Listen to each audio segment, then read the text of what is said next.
So today I modified my Weber Smokey Mountain to take the Inkbird smoker controller. Now I want to thank Inkbird for sending this to me for free so I could do this test. I told them what I wanted to do and they were like, let's give it a try. Now this controller is made for something like a Komodo or an Acorn or something like that. Basically a big ceramic smoker that has very tight seals, so that way it has 100% air control through that one vent. And they include everything you need in the kit to just pop it on there and start using it. However, with this, I had to make a few modifications. First thing, I'm going to go ahead and pop a picture up here.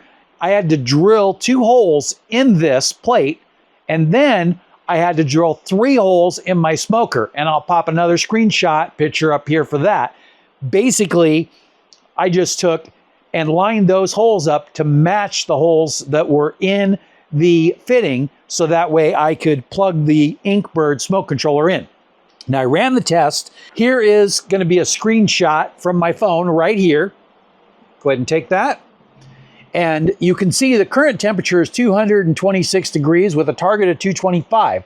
If you look at that yellow line, you'll see that yellow line come to the top and then slowly narrow in on the exact temperature we want. And the blue line is the fan speed, so it goes up and down. Now the only issue that I have had with this one in this smoker has been that when I get too far away from it, I lose connection. But the PID controller fan still works great. So it was still going along exactly like it was supposed to.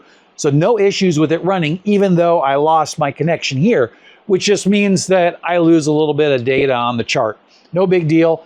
On the chart, you can see the big drop in the blue line kind of back at the beginning of the process.